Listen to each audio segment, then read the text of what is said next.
Eu desejo um feliz sábado. Que a graça do nosso Senhor e Salvador, Jesus, venha habitar em nosso coração nesta manhã. Estou muito honrado nesta manhã por pregar. Agradeço a Deus, ao meu filho Arthur, a Adilis, a Marcondes, a liderança da Igreja da Esperança. Concedido essa bênção de partir o pão nesta manhã. Mas feliz também com a presença da minha mãe, né? Minha mãe está com 97 anos, está presente. Ela foi uma das pioneiras aqui da igreja. Para mim é um privilégio fazer uma pregação, um privilégio com um filho, né? Fazer uma pregação com a sua mãe, ali, 97 anos. É um privilégio nesta manhã para mim. Eu sempre faço sermões nas igrejas desse distrito. Eu trabalho muito na área de profecia bíblica. Trabalho também em alguns interiores. Mas hoje é sobre mordomia, tema de saúde. Aí nós vamos trabalhar em cima de saúde mental, certo?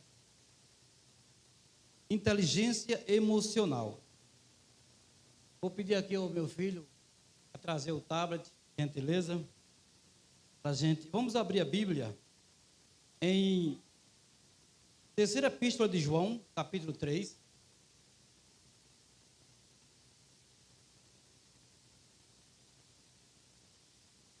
Muito obrigado.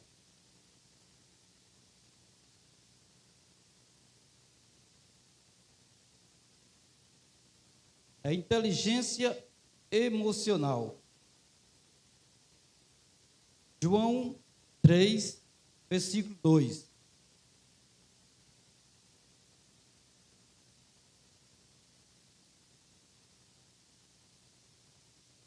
Já está na tela, viu? João 3, versículo 2. A Bíblia fala: amado, desejo que te vá bem em todas as coisas e que tenhas saúde, assim como bem vai a tua alma. Então, o desejo de Deus é que o homem vá bem. É o desejo de Deus que você esteja bem, principalmente com saúde. É o interesse. Obrigado. Então, eu vou contar uma história para vocês na Bíblia. Ela está em Mateus 15, 21, 28. Precisa abrir a Bíblia, né? Contar essa história. Vamos entrar nesse assunto de inteligência emocional. Nesse assunto, nessa história, você vai perceber uma inteligência emocional.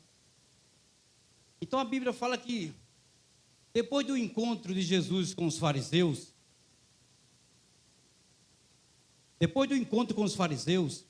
retirou-se Jesus de Cafarnaum, atravessando a Galileia, dirigiu-se para a região montanhosa das fronteiras da Fenícia. Olhando para o oeste, avistava-se estendendo pelas planícies embaixo as antigas cidades de Tiro e Sidom, os templos pagãos, os magnificentes palácios e mercados e os portos cheios de embarcações. Além estava a extensão azul do Mediterrâneo, aonde o evangelho das boas novas deveria ser pregado aos grandes centros do império do mundo. Porém, infelizmente, os discípulos não estavam preparados. E Jesus leva os seus discípulos para aquela região montanhosa da fronteira da Fenícia, para dar uma lição aos seus discípulos, para preparar os seus discípulos para uma obra aos grandes centros do império do mundo. Porque os discípulos, a voz dos sacerdotes, como a voz de Deus. E os sacerdotes, eles tinham muito preconceito judaico contra os gentios. Eles tinham ódio dos gentios. Eles desprezavam os gentios. E os discípulos indo na mesma pegada. Isso causava influência, aqui fala, na mente dos discípulos. Aqui fala, tinham sido ensinados a receber a mensagem dos rabis como a própria voz de Deus. E isso ainda exercia domínio sobre seu espírito, moldando-lhes os sentimentos. Então Jesus Cristo queria dar uma lição para eles. Aí tem que usar agora a fé de uma mulher. Uma mulher que diga a Neus. E ela era um povo que era excluído das vantagens que gozavam os judeus. É tão provável que o ódio, o preconceito entre judeu e gentil era tão grande, que uma vez Cristo pediu água a uma mulher samaritana, ela disse, ela se admirou. Tudo judeu, pede água a mim que sou samaritana. A água era um dom de Deus, um ato sagrado. Os árabes, eles mudavam o caminho só para fazer essa atitude. Mesmo assim, havia problema, até a água. Então, diz que esta mulher, que pertencia a essa raça cananeia, estava com a filha moribunda. Existe textos bíblicos que fala endemoniado. Os tipos de curandeiros. Ela foi a alguns médicos. Procurou também deuses pagãos e nada de obter resultado. E ela muito aflita, né? Alguém falou para ela, olha, existe um rabino galileu que tem poder de cura. Ele pode curar a sua filha. E ali disse, vou beber um pouquinho de água aqui.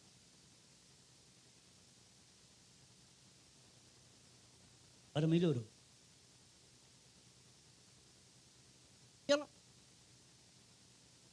Rabino Galileu, porque ela sabia que existia uma barreira, grande barreira entre os. O que pode me fazer um Rabino Galileu? Mas essa mulher estava tocada, jeita ninguém. Eles não fazem acepção de pessoas. E aquela inspiração materna, aquele amor materno, fez com que ela procurasse Jesus. Era uma, né, para enfrentar. E ela foi procurar Jesus. E quando ela encontra Cristo com seus discípulos, ela diz, Senhor, filho de Davi, tem misericórdia de mim. A minha filha está moribunda. Mas Cristo queria dar uma lição aos discípulos quanto à maneira fria, insensível dos rabinos. Aí teve que dar uma lição àquela mulher. Uma lição, provou a mulher e deu uma lição aos discípulos. Como era que os rabinos tratavam os gentios. Ele exemplificou. Ali foi uma tácita repreensão, uma repreensão oculta, que os discípulos só vieram compreender no Pentecostes. Cristo disse, olha, eu fui enviado senão as ovelhas perdidas da casa de Israel. Era um texto que os judeus usavam muito, para desprezar o gentio. O preconceito era forte. Ele usava esse texto. Eu não fui enviado senão as ovelhas perdidas da casa de Israel. E a ovelha perdida da casa de Israel, para Cristo, eram todas as pessoas. Principalmente os gentios. E ali, quando aquela mulher recebe uma recusa, ela recebe praticamente um abandono de Cristo, ela fica um pouco triste. Os discípulos, imaginando que Jesus Cristo estava agradando com o preconceito judaico, eles tocavam no outro, olha, o preconceito judaico agradou ao nosso mestre, e eles queriam ajudar Cristo, manda essa mulher embora, e começaram a falar alto, expulsando a mulher, manda esta mulher embora, mestre. Não entendia ele que Cristo queria dar uma lição, e ali aquela mulher começou agora a ficar triste, poderia ter voltado para a raça cananeia, reclamando, olha, eu procurei, existe uma barreira, é exclusivismo, ó, eu procurei um rabino galileu, ele me excluiu. Poderia ter voltado, chorando, reclamando. Discípulos mandando ela embora. E esta mulher, aí entrou a inteligência emocional. O que esta mulher fez? A Bíblia fala que esta mulher adorou. Mateus 15, versículo 24. Ela adorou.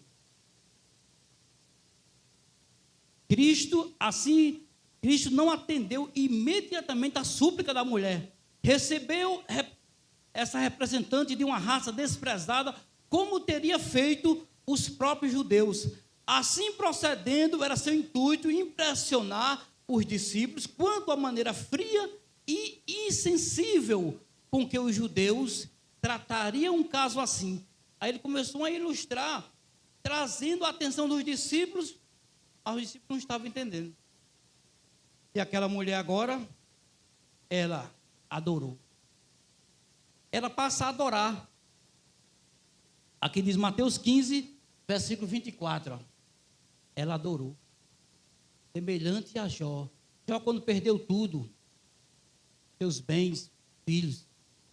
Jó estava com ferida no corpo. Jó começava a rasgar com caco. E Jó adorou. Se você veio nesta manhã adorar, você veio no caminho certo, no lugar certo. Apesar, às vezes, entra conflito em nossas vidas. Se você está passando uma dificuldade financeira, emocional, conjugal, você está no lugar certo. Você veio adorar. Não importa a situação que nós estamos passando. O que a Bíblia quer dizer é que nós devemos adorar. Esta mulher adorou. Esta mulher aparentemente abandonada por Cristo, a filha moribunda, ela clamando a Cristo pela filha, e Cristo, eu não fui enviado senão as ovelhas perdidas da casa de Israel. E ela ficou de joelho. Os discípulos mandando ela embora, e ela de joelho, clamando, Senhor, tem misericórdia de mim, a minha filha está moribunda. Adorando, clamando, inteligência emocional. Fosse outro, ir embora, chorando, reclamando. Quantos já foram embora dessa igreja por causa de uma palavra? Aí o emocional não suportou, mas ela adorou. E ela, quando adorou, aqui diz a palavra, com crescente ardor, insistia a mulher em sua necessidade, inclinando-se aos pés de Cristo e clamando, Senhor, socorre-me. Uma mãe de família de joelho clamando, socorre-me. Minha filha está moribunda. Aí a pancada foi mais forte. A pancada foi mais forte, irmão. Podendo abrir as portas. O que foi que aconteceu? Aí Cristo diz, olha, eu não posso pegar o pão dos filhos e deitar para os cachorrinhos. Piorou a situação. Ela poderia chorar agora e dizer, o céu me abandonou. Eu sou uma cachorrinha, me tratou como cachorrinha. E ir chorando. E insisti a primeira vez, ele falou que não era, ele foi enviado, senão as ovelhas perdidas da casa de Israel. Eu insisti, me chamam de cachorrinha. Eu vou embora. Não dá mais. Vou ter que beber uma água aqui. Trazer mais água. Irmãos, eu estava consultando esse assunto no livro O Desejar de Todas as Nações, capítulo Barreiras Derribadas. Ela derribou a barreira. Quando Jesus chama ela de cachorrinha, ela diz, peguei a bênção. Ali gerou nela uma emoção positiva. Ela disse, peguei a bênção. Podendo chorar triste, gerou nela uma emoção positiva. Ela disse, agora eu ganhei a bênção. A Ellen White escreveu, disse que para ela foi um privilégio ter sido chamada de cachorrinha. Foi privilegiada, porque ela sabia que os cachorrinhos comem das migalhas que caem da mesa do Senhor. Senhor, se eu sou uma cachorrinha, eu tenho direito. Aí ela exigiu, eu tenho direito às migalhas. Me dê uma migalha. Eu só quero uma migalha. Ei, a migalha foi grande mesmo. A filha foi curada, aleluia. Deus curou a filha dela, uma migalha. Uma migalha. Ela não comeu da mesa, do pão, onde come os filhos, não. Ela se considerou privilegiada ser tratada como uma cachorrinha. E ela disse: uma cachorrinha tem direito às migalhas. E Cristo gosta quando a pessoa pega na palavra. Se eu sou uma cachorrinha, eu só quero uma migalha. Aleluia! Segurou a bênção, meu irmão. Se fosse outro, a história poderia ser outra coisa, não poderia? A gente lê essa história. A mente recebeu positivo. Eu, quando fiz um curso de gestão, o professor disse assim para mim, contou a história. Uma empresa mandou 2 representantes de sapatos vender sapatos. Aí, quando chegaram, os 2 chegaram na cidade. O primeiro representante chegou, a cidade ninguém calçava sapato, todo mundo descalço. Olha só a visão de cada um. Isso dá o nome de experiência subjetiva. Experiência subjetiva é sua experiência. O que gera a emoção em você. Porque a sua personalidade foi formada até os 6 anos, segundo Ellen White. A neurociência diz até 7. Então, o que gera... Nós somos hoje... O nosso comportamento na igreja, na sociedade, vem lá da infância. Vem da infância. Tudo que nós respondemos aqui, como nós nos comportamos, vem da personalidade gerada já na infância. E o primeiro vendedor de sapato chegou, quando olhou a cidade, que ninguém calçava sapato, ele pegou o telefone e ligou para o escritório: olha, me manda para outra cidade. Me manda para outra cidade. Aqui ninguém calça sapato. É tradição. Me manda para outra cidade. A visão deles, diferença subjetiva. O segundo representante chegou lá na cidade, quando viu ninguém, todo mundo descalço, ele pegou o telefone e disse: ei, estamos ricos, milionários, viu? Pode mandar a carreira de sapato para cá, porque aqui ninguém calça sapato. Aquela mulher, quando Jesus chamou ela de cachorrinha, poderia... ela não ter uma inteligência emocional, uma saúde mental, ela poderia ir embora, perder a bênção. Mas ela usou a inteligência. Ela disse: agora que eu ganhei a bênção. Olhou o lado positivo. Então, quando você... Aqui diz a palavra. Sim, Senhor, respondeu ela, mas também os cachorrinhos comem das migalhas que caem da mesa dos seus senhores. Enquanto os filhos da casa comem a mesa paterna, os cães não são deixados sem alimento. Tem direitos às migalhas que caem da mesa abundantemente provida. Assim, se bem que muitas fossem as bênçãos concedidas a Israel, não haveria também uma para ela? Era considerada como um cão. Não teria também o direito de um cão, uma migalha de sua generosidade? E aqui diz que ela era um privilégio ter um cão, e o bom da história é que ela reconheceu Jesus como Redentor. Amém? Reconheceu como Salvador, irmão. Enquanto os judeus não reconheciam. Chegou até a matar. Queria saber quem é batizado nessa igreja aqui, que eu tenho uma palavra aqui, um texto para ler aqui para você agora. Quem é batizado na igreja aqui, por gentileza? Levanta as mãos. Os batizados na água aqui do tanque batismal. Quando a gente é batizado, a gente come da mesa, viu? Se aquela mulher foi considerada um cão, recebeu uma bênção grande, a cura de uma filha, imagine uma pessoa que come da mesa. Não é migalha. Olha só. São recíprocos os compromissos assumidos pela aliança espiritual que celebramos mediante o batismo. O homem cumprindo sua parte numa obediência tributada de coração tem o direito de orar: ó Senhor, manifesta-se hoje que Tu és Deus de Israel. O fato de que fomos batizados em nome do Pai, em nome do Filho, em nome do Espírito Santo é uma garantia de que essas potências nos assistirão em todos os nossos apertos. Não é bênção para você que é batizado?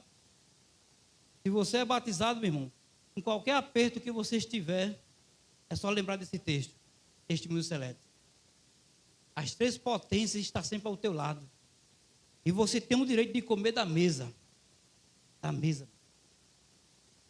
Agora, quem não é batizado, nós esperamos que se batize um dia, né?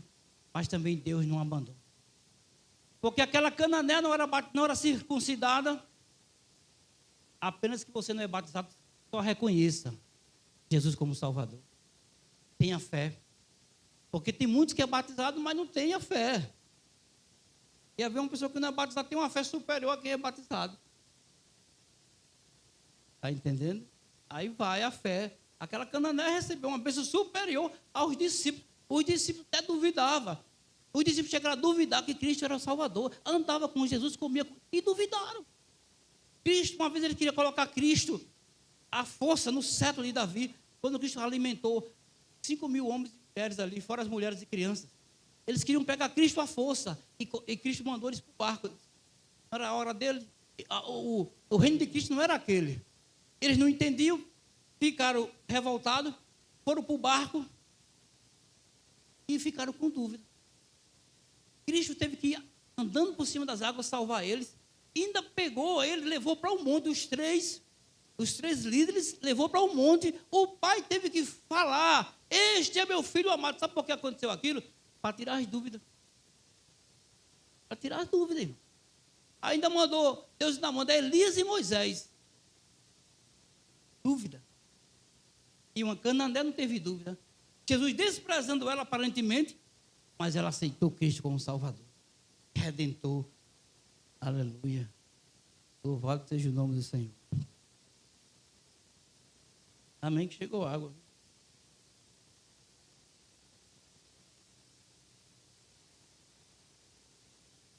Experiências subjetivas. Quando você ouve alguma coisa, ou vê, vem pelos nervos para o sistema nervoso central. Os nervos sensoriais. Nervos sensoriais e fala aferentes. Existem aferentes e eferentes. Aferentes é quando você recebe a informação externa. O seu córtex pré-frontal, que é o lobo frontal, ele quando recebe a informação ela vem crua. Ela vem crua. Aquilo tem que gerar uma emoção em você. Vai para o sistema límbico. No sistema límbico existe outra parte que é o circuito de papéis. O circuito de papéis, existe uma porta chamada giro do símbolo. Então, quando a informação passa pelo giro do símbolo, o giro do símbolo manda essa informação lá para o hipocampo.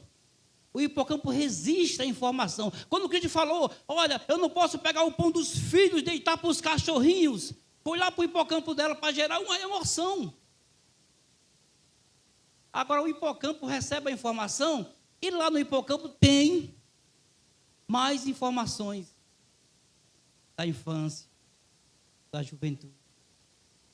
Está cheio, viu, irmão? Tem pessoas que não conseguem se esvaziar, às vezes um psicólogo buscar com Deus, às vezes está cheio de coisas. Às vezes, rapaz, essa pessoa, um negocinho desse, ele se aborreceu. Mas às vezes só faltava isso. Estava cheio já. Não reprocessou. Aquela mulher poderia ter tido uma criação muito boa, porque gera de acordo com os pais, para vir uma personalidade. Aquela cananeia tinha uma personalidade. Por que ela tinha uma personalidade? Porque os pais soube criar. Quando uma criança chega numa família muito violenta, numa família, o pai bebendo demais e muitas coisas, a mãe gritando demais, até os 6 anos, a criança só ouvindo aquilo, o que vai gerar a personalidade daquela criança? Qualquer raivinha, ela explode. O hipocampo ficou cheio. Foi gerando.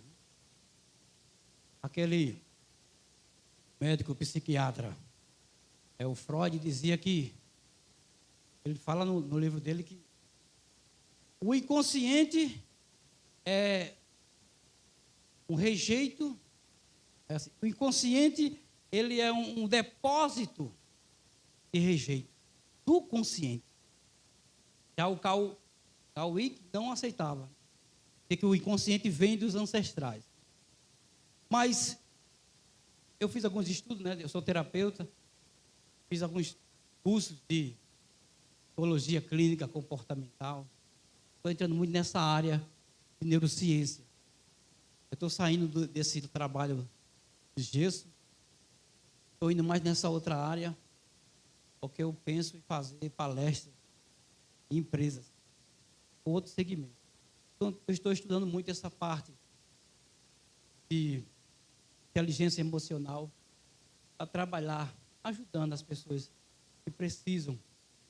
Então, meus irmãos, quando você recebe a informação que vai lá para o hipocampo, tira do 5 o hipocampo manda para as amígdalas cerebrais.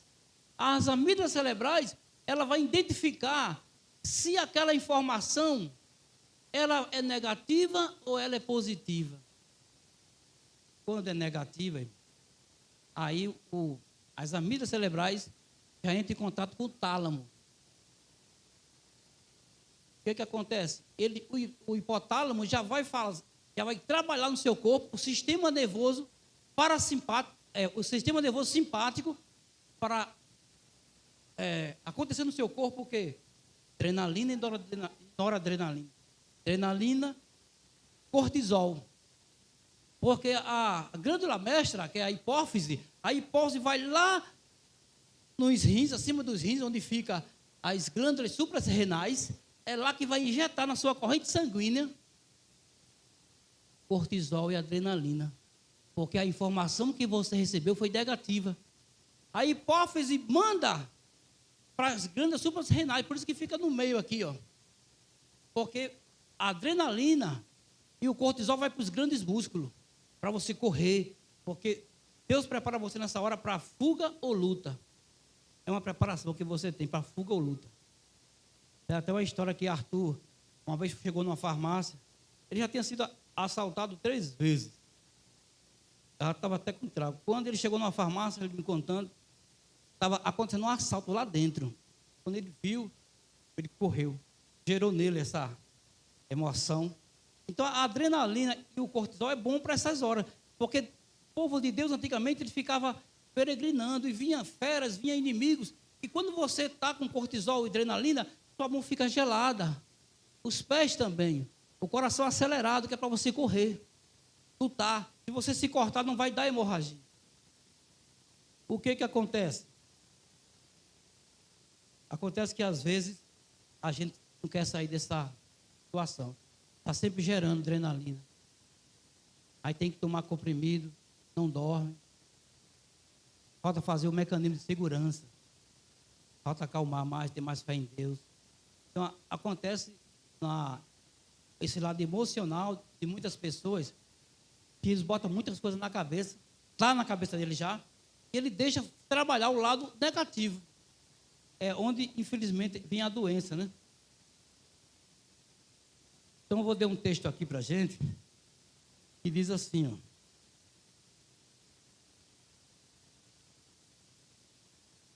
Aí é o sistema límbico, aí as amígdalas, aí a hipófise, e aí as glândulas suprarrenais. Então, Ellen White escreveu no Conselho sobre Saúde: grande parte das doenças que afligem a humanidade tem a sua origem na mente e podem ser curadas apenas pela restauração da mente à saúde. Aqui é o mecanismo de segurança.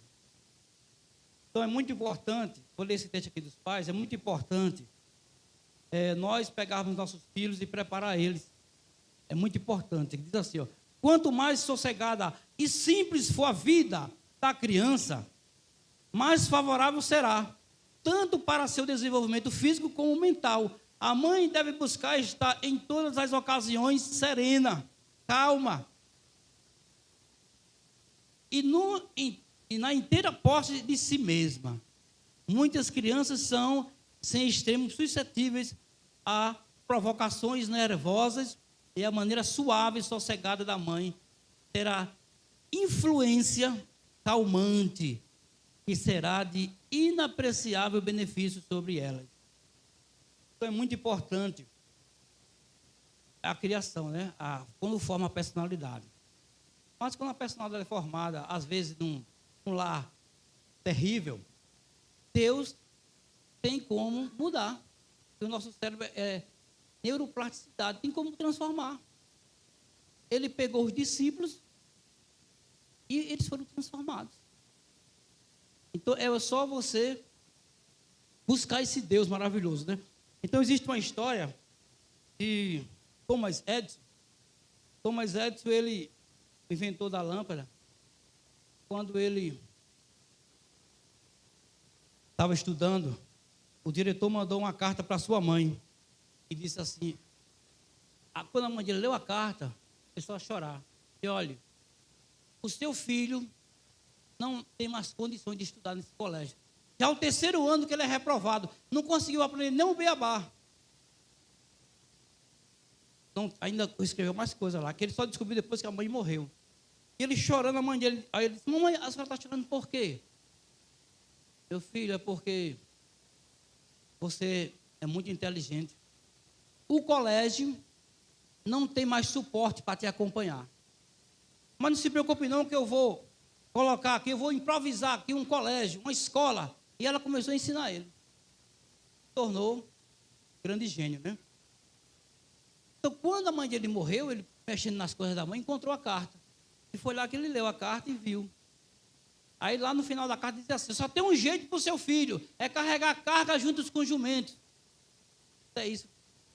Só tem um jeito para ele. Mas esse homem, andando com a mãe dele, foi o quê? Transformado. Então, basta você estar no lado de pessoas que dê força, que te dá elogio, que manda você ir para cima. Vamos, irmão. Você estando no meio de pessoas assim, você cresce.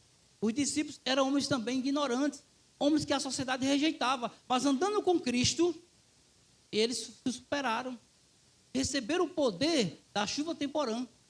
Então é muito importante com quem você anda, com quem você está, porque a mensagem que você vai recebendo, ela vai enchendo a sua cabeça para o lado positivo, para o lado negativo, incentivando. É muito importante isso.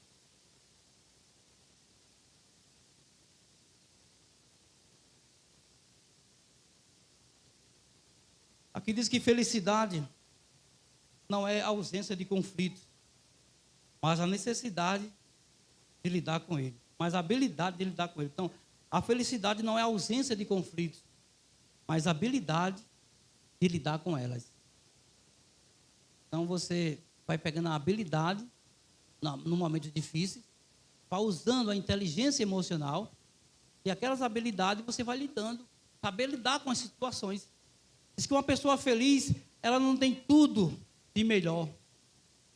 Uma pessoa feliz, ela não tem tudo de melhor. Ela torna tudo melhor que tem. Hein? Então é muito importante a gente pegar as situações que estamos passando. Aquela mulher cananeia, a situação dela, filha moribunda, sendo desprezada por Cristo aparentemente, os discípulos mandando ela embora. E o que foi que ela fez? Ela transformou a felicidade dela no que ela tinha. Ser chamada de cachorrinha foi a felicidade dela. Então a felicidade é isso. Que nós venhamos a buscar essas habilidades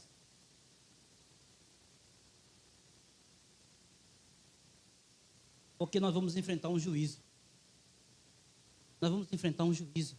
Nós precisamos estar se preparando para esse juízo. E Deus vai requerer de nós, vai querer de nós uma mente sã. A Bíblia pede isso também, né?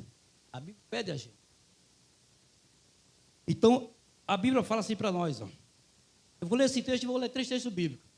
Todo aquele que é salvo precisa ter essa experiência. No dia do juízo, não será defendido o procedimento do homem que reteve a fraqueza da humanidade. E a fraqueza e imperfeição da humanidade, para ele não haverá lugar no céu. Muito forte e pesado esse texto. Ele não pode desfrutar a perfeição dos santos na luz. Quem não tem suficiente fé em Cristo para crer que ele pode livrá-lo de pecar, não tem fé para ele lhe dará entrada no reino dos céus. Então, se você pegar a Bíblia aí em Colossenses 1, vamos ler Colossenses 1, 26. Vamos ler Colossenses 1, 26 a 29, por favor. Depois nós vamos ler Filipenses 2, 4.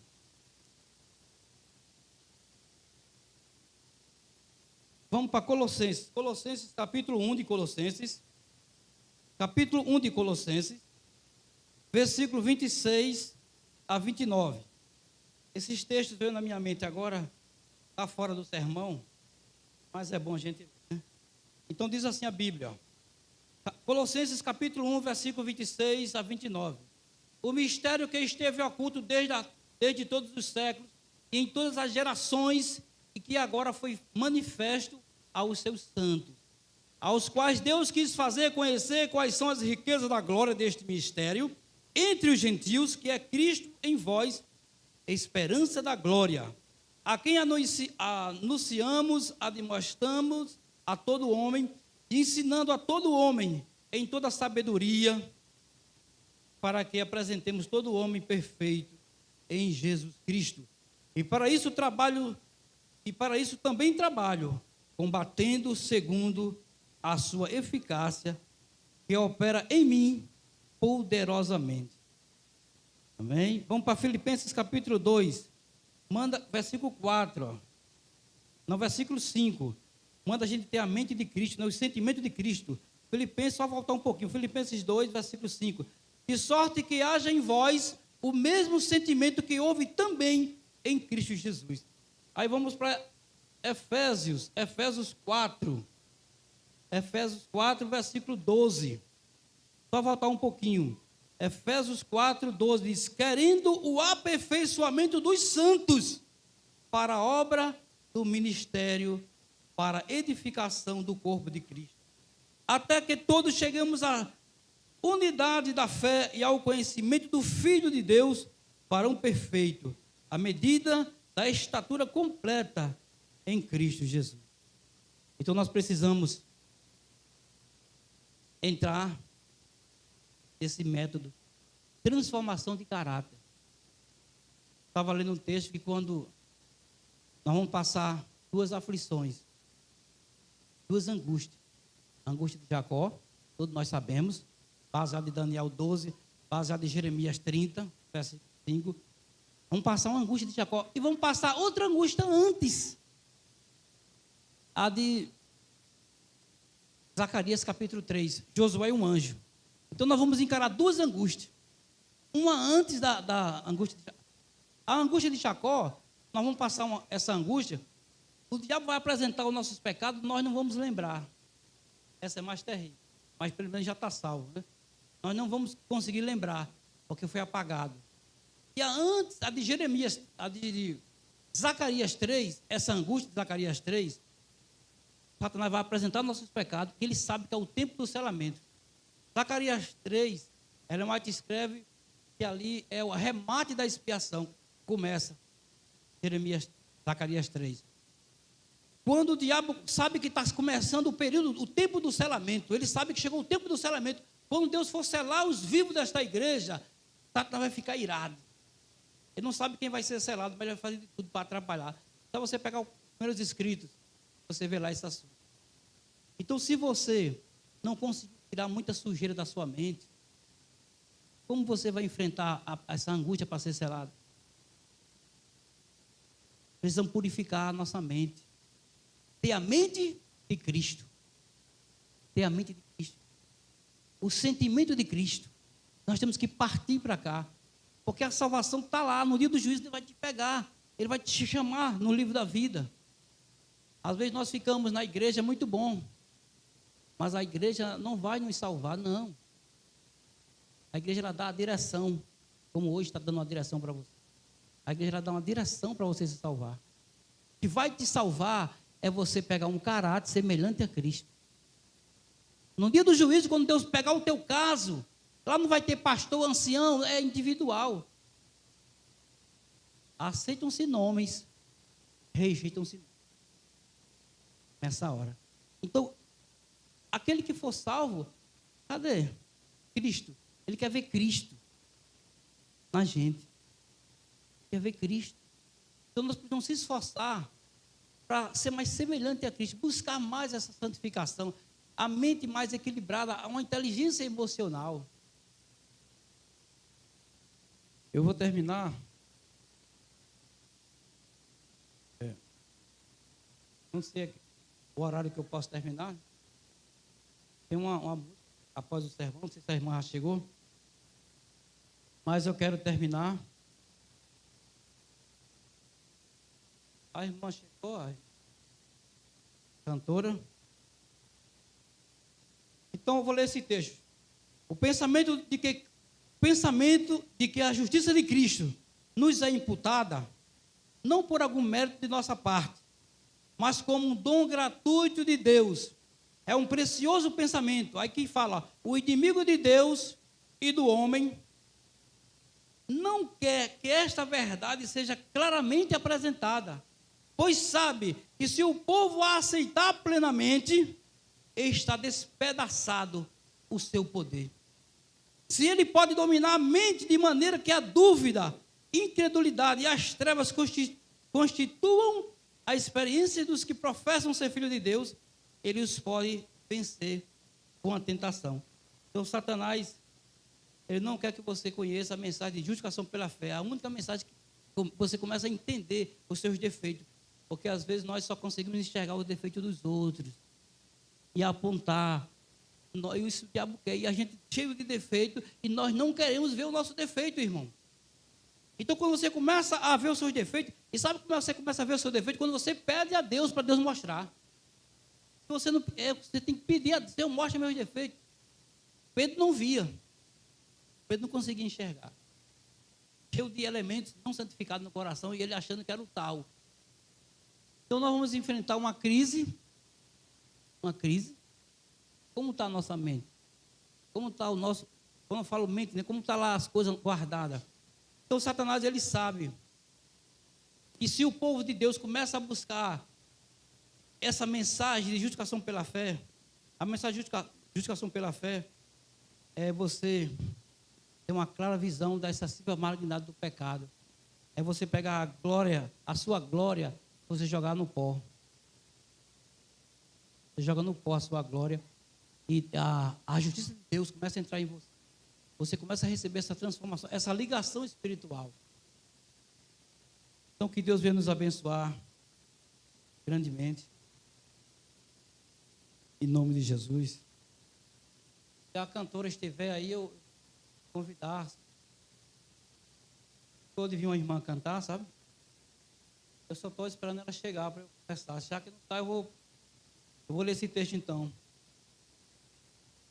Mas porque essa é a sua experiência, o cristão não deve cruzar os braços satisfeitos com o que já conseguiu. Aquele que está determinado a entrar no reino espiritual verificará que todos os poderes e paixões da natureza não regenerada, apoiados pelas forças do reino das trevas, estão arregimentados contra ele. Ele precisa renovar a sua consagração cada dia trabalhar contra o mal.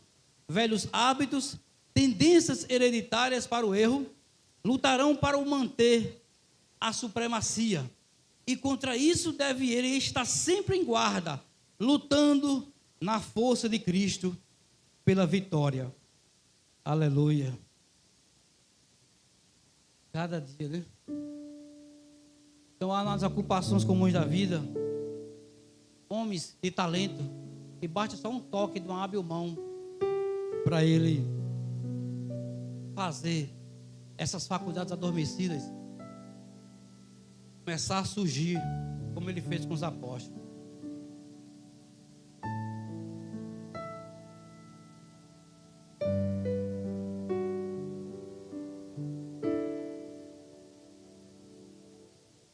Então, vou encerrar esse sermão contando uma história, viu?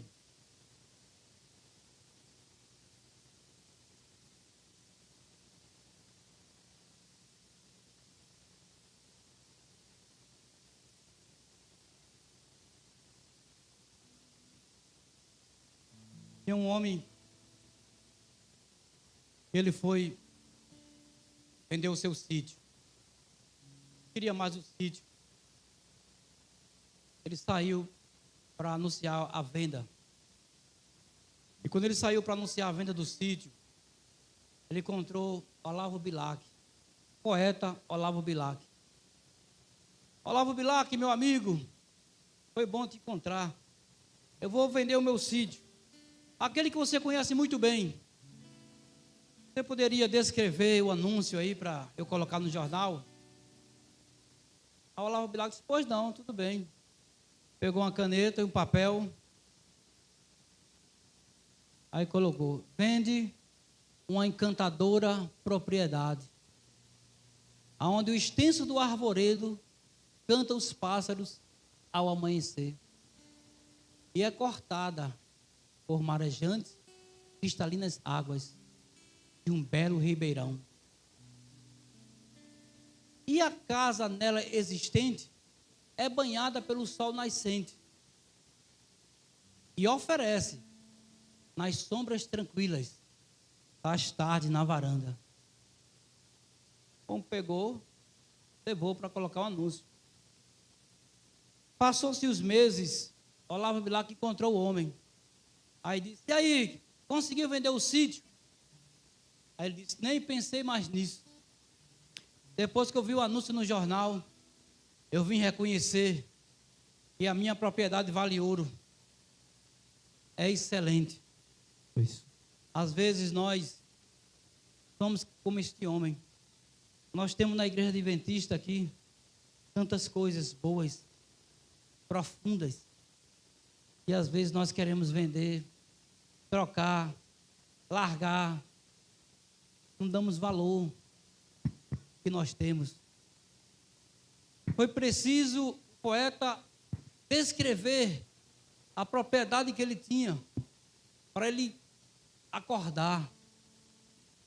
João, ele descreveu também para nós no Apocalipse a santa cidade que Deus preparou para você. Você já é rico, irmão. Você já tem uma propriedade dada pelo céu. Basta você enxergar. Então a gente vai ficar de pé. E essa música que você começa a meditar, que Deus preparou. Lembre da história do homem que foi vender o sítio. É justamente o que ela vai cantar. O que Deus tem preparado para cada um de vocês. Em nome de Jesus. Amém.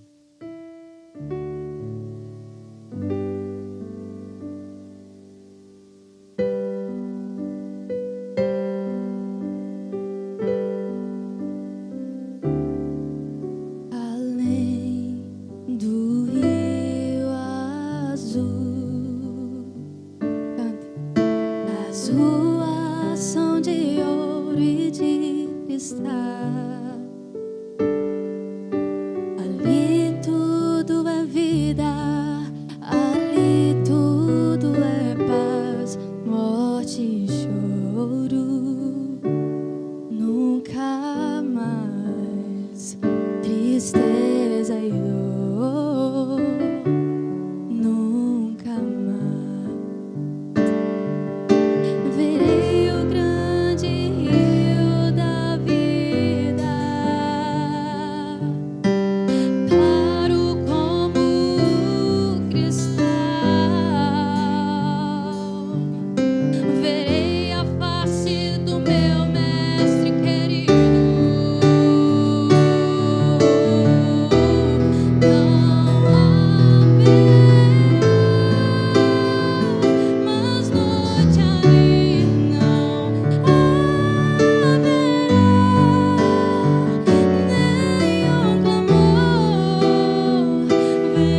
você puder se ajoelhar, vamos se ajoelhar.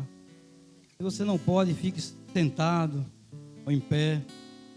Nós vamos fazer essa adoração agora a esse Deus maravilhoso.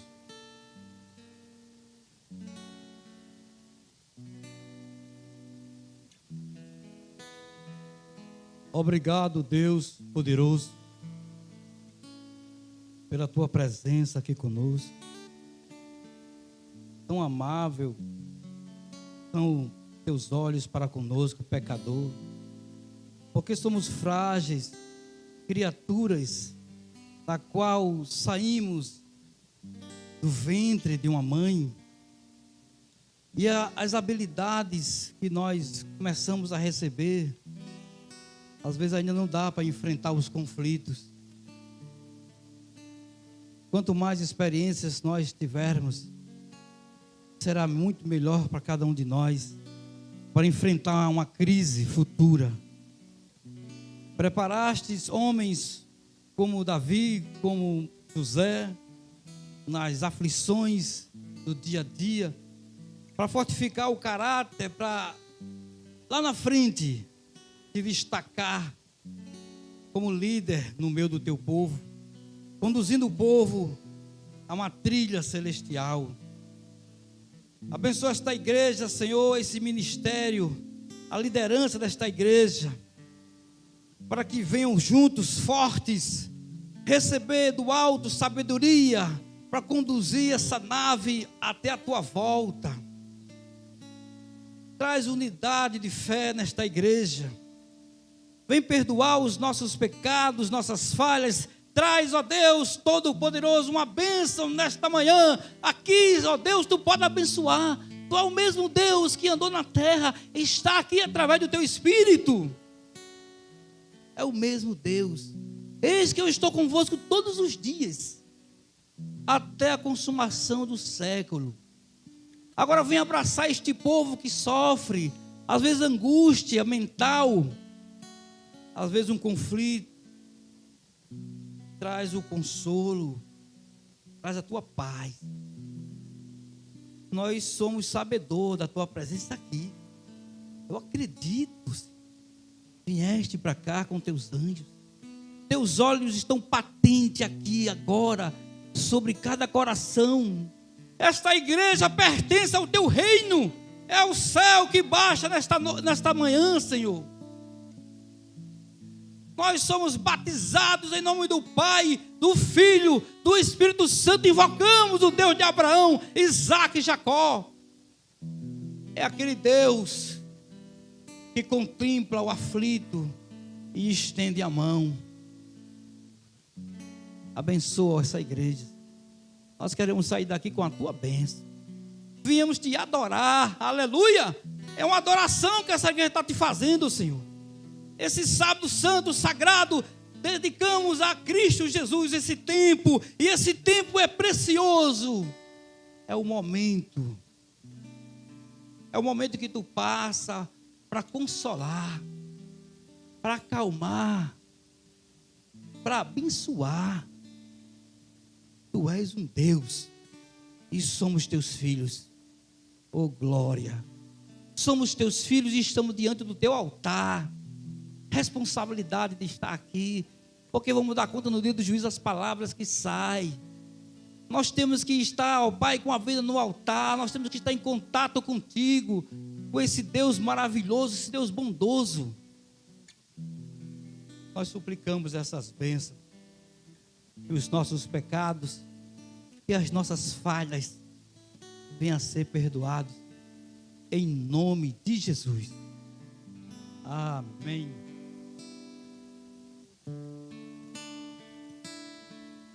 O amigo que eu encontrei me surpreendeu. Quando todos me deixaram, ele me acolheu e sarou minhas feridas, das algemas me livrou.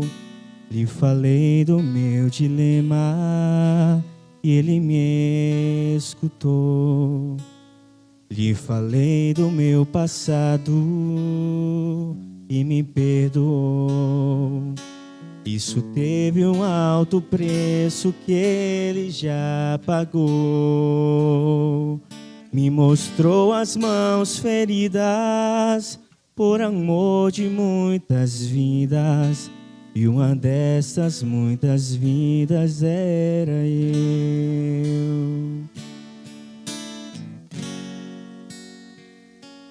Quem neste mundo amor tão grande pode ter, de entregar a própria vida sem temer?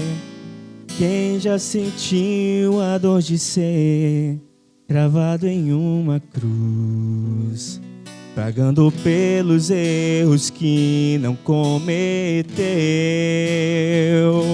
e olhar nos olhos de quem tanto mal lhe fez, e sem ressentimento oferecer perdão? Quem pode ser melhor amigo que o Senhor? E pelo servo a própria vida renunciou. Quem pode ser melhor amigo que o Senhor? E pelo servo a própria vida renunciou.